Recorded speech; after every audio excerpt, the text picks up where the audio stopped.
Hello dear student, आज मैं आपको मैट्रिक्स का जो सिलेबस है वो बीएससी का जो सिलेबस है वो मैं स्टार्ट कर रहा हूँ। ओके, उसमें पहला टॉपिक आता है रैंक ऑफ द मैट्रिक्स।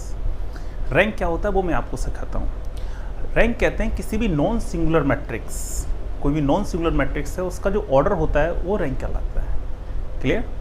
अभी मैं आपको कुछ क्वेश्चन से कुछ एग्जाम्पल्स के थ्रू रैंक की कुछ प्रॉपर्टी, कुछ करेक्टरिस्टिक्स सिखाऊंगा, उसको आप बहुत ध्यान से देखना है इसमें। ओके, अगर मैं रैंक की बात कर रहा हूँ, बहुत सिंपल सा कॉन्सेप्ट से स्टार्ट करता हूँ। If H N E square matrix, square भी हो सकती है, रेक्टेंगुलर भी हो सकती है, पहले मैं स्क्वायर लेके चल रहा हूँ। If is N E square matrix A11, A12, A13, A21, A22, A23, A31, A32, A33, ये मैंने कोई भी स्क्वायर मैट्रिक्स लिए जिसका ऑर्डर कितना है 3/3।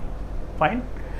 अगर इसमें मैं चेक करूं इसकी number of row 3, number of column 3, clear? Square matrix है।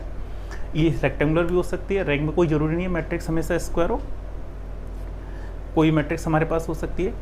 अगर मैं इसका मॉड निकालूं, मैंने आपको कल सिखाया था सिंगुलर नॉन सिंगुलर मैट्रिक्स, जैसे आप जानते होंगे। इसका मैं मॉड निकालूँ, यानी मॉड ऑफ ए निकालता हूँ। मॉड निकालने का मैंने तरीका आपको डिस्कस कर चुका हूँ पीछे लेक्चर्स में, आप देख सकते हैं। अगर मैं मॉड ऑफ ए निकालूं, अगर मॉड ऑफ ए, इसका मतलब है इसको मैं न्यूमेरिकल वैल्यू फाइंड आउट करता हूँ, डिटरमिनेंट ए की वैल्यू फाइंड आउट करता हूँ। अगर ये वैल्यू जीरो नहीं है, if it is not equal to zero, कुछ न्यूमेरिकल वैल्यू आती है 1 2 3 -1 -2, कुछ भी न्यूमेरिकल वैल्यू आ रही है। If mod of A is not equal to zero, तो ये क्या हो गया? Non singular matrix. अगर ये नॉन सिंगुलर मैट्रिक्स है तो इसका जो ऑर्डर होगा वही इसकी क्या कहलाएगी? रैंक। तो मैं यहाँ लिख सकता हूँ rank of matrix capital A is equal to 3। Clear हो गए? अगर मॉड जीरो नहीं है, then rank of this matrix is equal to order of the matrix 3, it means it is equal to 3। Rank को नोट करने का तरीका ये भी होता है, इसको हम इस तरीके से भी लिख सकता हूँ, रो ब्रैकेट में इसको पढ़ते हैं रैंक ऑफ ए। क्लियर हुआ? अगर ये तो मैं पहला केस हो गया। ओके, अगर मैं केस सेकंड की बात करता हूँ, mod of A is equal to zero. अगर आपने मॉड निकाला, if it is equal to zero, अगर मॉड ऑफ ए जीरो हो जाता है तो ये सिंगुलर मैट्रिक्स हो गई। अगर ये सिंगुलर मैट्रिक्स है तो इसकी रैंक इसके ऑर्डर से कम होगी। इसका ऑर्डर कितना है? 3। इसका मतलब है rank of this matrix, rank को हम रो से रिप्रेजेंट करते हैं, तो rank of A it is less than it's order. इसका ऑर्डर कितना था? 3, तो इसकी रैंक 3 से कम होगी। 3 से कम रैंक 2 हो सकती है, 1 हो सकती है। रैंक कभी भी 0 नहीं होती है। 0 रैंक केवल नल मैट्रिक्स की होती है। नल मैट्रिक्स उस मैट्रिक्स कहते हैं जिसके सारे एलिमेंट्स कैसे होते हैं? 0। केवल नल मैट्रिक्स की रैंक 0 होती है, अदरवाइज मिनिमम रैंक कितनी होती है? 1। तो अब मैं चेक करूं कि इसकी रैंक 2 है या फिर 1 है, तो फिर अब मैं चेक करूंगा ये मैट्रिक्स कितने ऑर्डर की थी? 3 ऑर्डर की। इसमें से मैं एक 2 ऑर्डर की एक सब मैट्रिक्स बनाऊं। फॉर एग्जाम्पल, अगर मैं यहाँ पर एक सब मैट्रिक्स बनाता हूँ B A11, A12, A21, A22, ये सब मैट्रिक्स मैंने कहाँ से बनाई है? ए से। ये अगर मैं 4 एलिमेंट, सब मैट्रिक्स किसे कहते हैं? किसी एक मैट्रिक्स में से ही मैं एक दूसरी मैट्रिक्स बना दूं तो वो आपकी जो मैट्रिक्स नहीं बन के आती है उसी को हम क्या कह देते हैं? सब मैट्रिक्स। छोटी मैट्रिक्स है ये सब मैट्रिक्स कहलाती है। बहुत सारी सब मैट्रिक्स हो सकती है, कोई जरूरी नहीं है बी में लिए। मैं इन 4 एलिमेंटों को लेके भी मैट्रिक्स बना सकता हूँ। इन 4 एलिमेंटों को लेके भी आप मैट्रिक्स बना सकते हैं, सब मैट्रिक्स। ये लेके बना सकता हूँ, ये और ये लेके बना सकता हूँ। ऐसे बहुत सारी सब मैट्रिक्स इसमें से मैं डिज़ाइन कर सकता हूँ। जैसे अगर मैं इसको B1 की बात करता हूँ, ये B1 हुआ, इसको मैं एक सब मैट्रिक्स मान लेता हूँ। इन 4 एलिमेंटों को लेके मैंने डिज़ाइन की एक सब मैट्रिक्स B1 आया।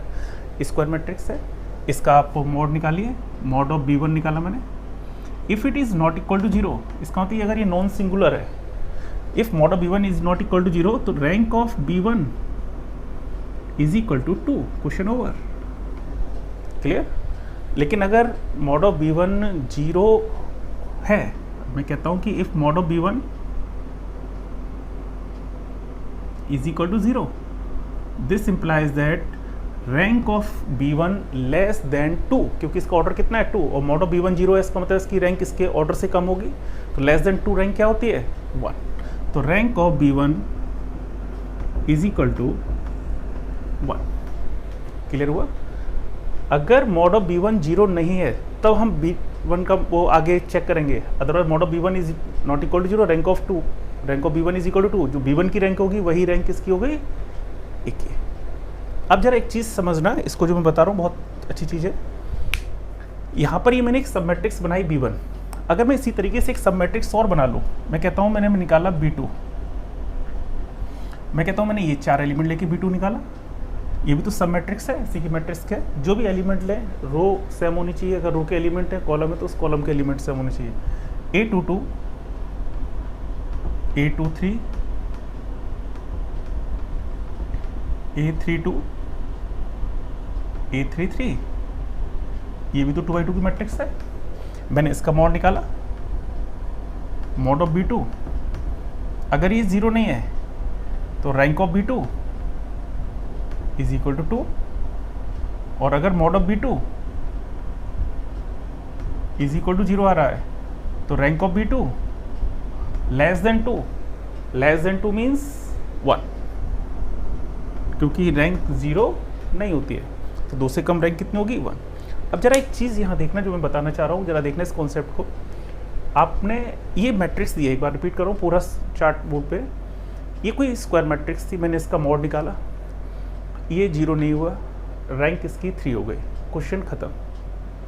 लेकिन अगर आपने ये स्क्वायर मैट्रिक्स थी कोई, इसका मॉड निकाला, अगर ये 0 हो जाता है तो इसकी रैंक 3 से कम होगी, ये 2 होगी या फिर 1 होगी। अब 2 और 1 को मुझे चेक करना है कि 2 है या फिर 1, तो फिर मैं क्या करूँगा कि एक इस मैट्रिक्स से मैं एक सब मैट्रिक्स बनाऊँगा।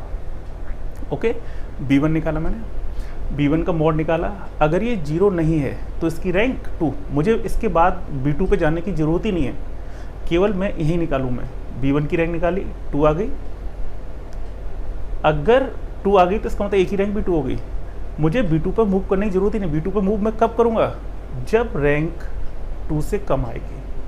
अगर मैंने कहा कि मॉड ऑफ B1 निकाला, ये आपका 0 ना होकर 0, मतलब 0 वो इज़ नॉट इक्वल टू 0 ना होकर 0 हो जाता है, mod of B1 is equal to 0। अगर mod of B1 is equal to 0 हो गया तो रैंक ऑफ B1 1 हो गई। अब B1 की रैंक तो 1 है, अब आप अगर B1 की रैंक 1 आती है तो फिर आप B2 के ऊपर मूव करेंगे, तो हम एक दूसरी कंस्ट्रक्ट करेंगे मैट्रिक्स B2 सब मैट्रिक्स, इसकी रैंक निकालेंगे।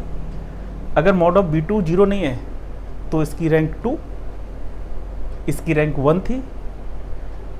2 सब मैट्रिसेस आई हैं, ये दोनों सब मैट्रिसेस में जो रैंक हायर होगी वही मैट्रिक्स एक ही रैंक होती है। सब मैट्रिसेस में जिस मैट्रिक्स की रैंक हायर मैट्रिक्स की रैंक जो आ रही है वही मैट्रिक्स एक ही रैंक होगी। B1 की रैंक अगर 2 है, B2 की रैंक अगर 1 है, तो जो हायर रैंक है वो क्या हुई 2, तो इसका मतलब है कि एक ही रैंक 2। या फिर मैं कह दूँ B1 की रैंक 1 है, B2 की रैंक 2 आती है, तो इन दोनों में 1 और 2 में हायर रैंक कौन सी हुई 2, तो एक ही रैंक कितनी होगी 2। समझ में आ गया चीज़ ये। और इस तरीके से करके चल सकते हैं, 2/2 की लास्ट होती है। अगर ये मैट्रिक्स हमारी 3/3 ना होगी, 4/4 होती, तो पहले 4/4 का डिटरमिनेंट फाइंड आउट करता। अगर 4/4 का मॉड 0 है तो उसकी रैंक 3 से कम, वो 4 से कम होगी। लेकिन अगर मॉड 0 नहीं है 4/4 का तो उसकी रैंक 4, क्वेश्चन ख़त्म। लेकिन अगर मॉड 0 हो जाता है तो फिर हम उसमें से 3/3 की सब मैट्रिक्स निकालेंगे, और 3/3 की मैट्रिक्स का मॉड अगर 0 नहीं है तो उसकी रैंक 3। अगर उसका मॉड 0 हो जाता है तो फिर मैं 3 से कम रैंक को चेक करूंगा, मतलब 2/2 की सब मैट्रिसेस बनाएंगे। फिर 2/2 का मॉड 0 नहीं है तो उसकी रैंक 2, अगर 2/2 का मॉड 0 हो जाता है तो फिर रैंक 1। इस तरीके से हायर से नीचे की तरफ मूव करते चले जाते हो। जहाँ पर ये नॉन जीरो आता है तो वहीं ऑर्डर चेक कर लेते हैं कि कितना आ गया, वही उस मैट्रिक्स की रैंक होती है। समझ में आ गई? बहुत अच्छा मेथड है जो मैंने आपको बताई। इस तरीके से करके आप किसी मैट्रिक्स की रैंक फाइंड आउट कर सकते हैं। यहाँ मैं आपको 2-3 मेथड डिस्कस करूँगा रैंक निकालने के, उसमें से ये एक मेथड है। इसका मैं बहुत ज़्यादा यूज़ नहीं करूँगा, लेकिन फिर भी एक मैंने मेथड बताया, इसका कॉन्सेप्ट, क्वेश्चंस के कॉन्सेप्ट्स वगैरह में यूज़ कर लेते हैं। अच्छा मेथड है, देख सकते हैं आप इसको। ओके, अभी जो मैंने आपको कॉन्सेप्ट सिखाया है इसी से रिलेटेड मैं कुछ क्वेश्चंस आपको बता रहा हूँ, जिससे ये पूरा का पूरा मेथड आपको क्लियर हो जाएगा, कॉन्सेप्ट क्लियर हो जाएगा रैंक का। ओके, एक मैंने यहाँ पर ये 2/2 की एक मैट्रिक्स ली हुई है। Capital A is equal to 1 2 3 2, ये 2/2 की एक हमारे पास मैट्रिक्स है। इसका ऑर्डर कितना हुआ 2। अगर इसका मैं मॉड निकालूँ, डिटरमिनेंट ऑफ ए निकाला, मॉड ऑफ ए निकाला, ये माइनस का 4 आ रहा है, ये 0 नहीं है। अगर ये 0 नहीं है तो इसका मतलब इसकी रैंक इसके ऑर्डर के बराबर होगी। इसका मतलब इसका ऑर्डर कितना था 2, तो rank of A is equal to 2। Clear हुआ। अगर ये मॉड 0 हो जाता, मैं निकालता, अगर इसका मॉड 0 हो जाता तो rank of A less than 2। Less than 2 इसका मतलब है 2 से छोटी रैंक कितनी होती है 1, मिनिमम रैंक 1 होती है। 0 रैंक केवल नल मैट्रिक्स की होती है, इसके अलावा मिनिमम रैंक कितनी होती है 1। तो इसका मतलब 2 से कम कभी भी किसी मैट्रिक्स की रैंक आती है, इसका मतलब उससे हम कितना लिखेंगे 1। इसका मतलब रैंक कितनी हो जाती है 1 अगर ये मॉड 0 होता तो, लेकिन मॉड 0 नहीं है, इसका मतलब इसकी रैंक कितनी हो गई 2। एक और एग्जाम्पल दिखाता हूँ जरा, देखो ए इज इक्वल टू, एक मैंने 3x3 की मैट्रिक्स ली हुई है, स्क्वायर मैट्रिक्स है, 3x3 की मैट्रिक्स है, इसका आप मॉड निकालिए। इसका ऑर्डर कितना हुआ 3, इसका मैंने मॉड निकाला, मॉड निकालने के बाद चेक किया। मॉड निकालना आप जानते हो, ऑलरेडी मैं पीछे के लेक्चर्स में डिस्कस कर चुका हूँ। मॉड ऑफ ए निकाला, मॉड ऑफ ए इसका 0 आ रहा है। ये स्क्वायर मैट्रिक्स थी, इसका मॉड 0 आ रहा है, इसका मतलब इसकी रैंक इसके ऑर्डर से कम होगी। इसका मतलब इसका ऑर्डर कितना था 3, इसकी रैंक किससे कम होगी 3 से, यानी rank of A it is less than 3। 3 से कम क्या हो सकती है, या तो 2 होगी या फिर 1 होगी। अब मैं चेक कर रहा हूँ कि 2 है, पहले 2 को चेक करेंगे, आफ्टर देन 2 के बाद 1 को चेक करेंगे। पहले मैं 2 को चेक करता हूँ। तो मैंने एक क्या करूँगा कि जो ये हमारे पास मैट्रिक्स थी, इसमें से एक सब मैट्रिक्स बनाऊँगा। सब मैट्रिक्स कितने ऑर्डर की, मुझे कितनी रैंक चेक करनी है 2, तो इसलिए 2 ऑर्डर की एक सब मैट्रिक्स बनाएंगे। कोई भी 4 एलिमेंट लेके, ये मैं ये ले लूँ, आप ये एलिमेंट ले सकते हैं 4, ये ले सकते हैं, ये ले सकते हैं। मैंने ये 4 एलिमेंट ले लिए, यहाँ से एक मैंने सब मैट्रिक्स बना लिया B1। तो B1 इज इक्वल टू, ये 2x2 की एक मैट्रिक्स आ गई, इसका ऑर्डर 2 है। मैंने इसका मॉड निकाला, mod of B1, mod of B1 -2 आ रहा है, ये 0 तो नहीं है। अगर मॉड ऑफ B1 0 नहीं है, इसका मतलब इसकी रैंक इसके ऑर्डर के बराबर होगी। B1 का ऑर्डर कितना है 2, इसका मतलब है rank of B1 is equal to 2। Clear. अगर B1 की रैंक 2 है, यानी सब मैट्रिक्स की रैंक 2 है, तो जो हमने बड़ी मैट्रिक्स ली हुई थी, यानी जो सब मैट्रिक्स जिससे मैंने कंस्ट्रक्ट करके उसकी रैंक भी कितनी हो गई 2, यानी rank of A is equal to 2। Clear हो गया। नेक्स्ट एक मैंने ये एग्जाम्पल और लिया है, यहाँ मैंने स्क्वायर ना लेके एक रेक्टेंगुलर फॉर्म में मैट्रिक्स ले रखी है। अच्छा एग्जाम्पल है, चेक करना है इसको। अब इसका तो मैं मॉड नहीं निकाल सकता क्योंकि डिटरमिनेंट तो केवल स्क्वायर मैट्रिक्स का फाइंड आउट होगा। अब जरा एक चीज़ और बता रहा हूँ, इसको जरा ध्यान देना, एक कॉन्सेप्ट में सिखा रहा हूँ।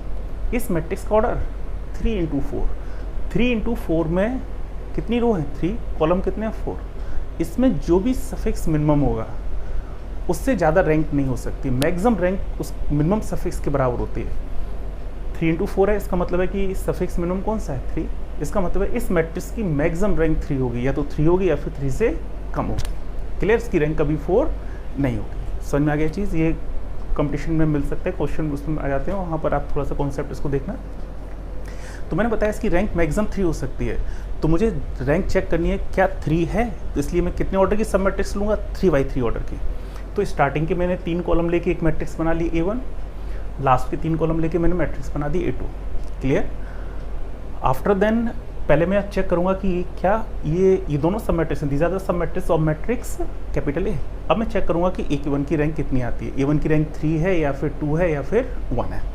तो पहले मैं 3 को चेक करूंगा, इसका डिटरमिनेंट फाइंड आउट करूँ। डिटरमिनेंट ऑफ A1 निकाला, इट इज इक्वल टू 0। अगर मैट्रिक्स का डिटरमिनेंट चेक करना है, इसका मैंने डायरेक्ट लिख रखा है, डिटरमिनेंट ऑफ A1 अगर 0 आता है, इसका मतलब क्या हुआ, इसकी रैंक इसके ऑर्डर से कम होगी। इसका ऑर्डर था 3 से कम होगी, इसका मतलब रैंक इसकी 3 से कम है, वही मैंने लिखा है rank of A1 it is less than 3। अब या तो 2 होगी या फिर 1 होगी। अब मुझे क्या चेक करना है 2 चेक करने के लिए जो ये मैट्रिक्स थी, इसमें से कितने ऑर्डर की सब मैट्रिक्स बनाऊँ मैं 2 ऑर्डर की। तो एक मैंने यहाँ से 2 ऑर्डर की सब मैट्रिक्स बनाई है यहाँ से। ओके, मैंने 2 ऑर्डर की सब मैट्रिक्स बनाई, इसका मॉड निकाला, mod of B1 it is not equal to 0, ये 0 के बराबर नहीं है, 1 है, it is not equal to 0। अगर B1 का मॉड 0 नहीं है, इसका मतलब इसकी रैंक 2। अगर B1 की रैंक 2 है तो मुझे B2 पे जाने की जरूरत नहीं है, मुझे दूसरी सब मैट्रिक्स को चेक करने की जरूरत नहीं है। अगर B1 की रैंक 1 आती तो फिर मैं और दूसरी सब मैट्रिक्स लेके चलता ये, और इसको मैं B2 मानता, इसका मॉड निकालता, फिर से चेक करता। लेकिन ये तभी चेक करूँगा जब इसकी रैंक 1 आती। ओके, लेकिन यहाँ पर ये रैंक इसकी 2 आ रही है, नॉन जीरो आ रहा है, तो इसका मतलब मुझे B2 पे जाने की जरूरत नहीं है। इसका मतलब कि B2 की रैंक कितनी हो गई 2। अगर B2 की रैंक 2 है तो इसका मतलब है कि इस मैट्रिक्स की इसकी जो जिससे मैंने B2 को बनाया, किस मैट्रिक्स से बनाया था मैंने A1, इसका मतलब A1 की रैंक 2। क्लियर हुआ। अब मैं A2 को इसकी रैंक 2 आ गई है, अब मुझे इसकी चेक करनी है क्या इसकी रैंक 2 है या 3 है। जो भी इन दोनों में मैक्सिमम रैंक होगी वही रैंक इसकी हो गई। अगर दोनों की बराबर आ रही है तो वही रैंक इसकी हो जाएगी। अगर कोई भी जिसकी बड़ी रैंक होगी, यानी मैक्सिमम रैंक ऑफ सब matrix is called rank of the matrix. अब A2 की मैंने रैंक फाइंड आउट की, वही मॉड ऑफ A2 निकाला, इसका ये भी 0 आ रहा है, इसका मतलब इसकी रैंक भी 3 से कम होगी।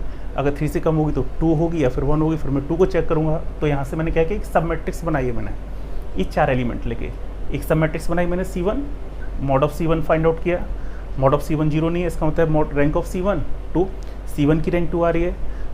ओके, तो इसका मतलब है जो सब मैट्रिक्स की रैंक होती है वही तो मैट्रिक्स की रैंक होगी। C1 किसकी सब मैट्रिक्स थी, A2 की, इसका मतलब A2 की रैंक 2, A1 की रैंक भी 2 है, A2 की रैंक भी 2 है।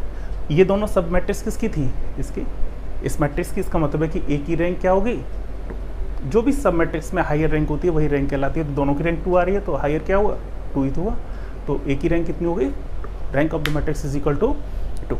अब तो ये कॉन्सेप्ट समझ में आया होगा, बहुत इजी है मैट्रिक्स। अगर आप थोड़ा सा ध्यान से पढ़ें, इसके कॉन्सेप्ट समझना, इसका ऑपरेशन सीखना, किस तरीके से आपस में ऑपरेट करते हैं, किस तरीके से कैलकुलेशन करते हैं। ओके।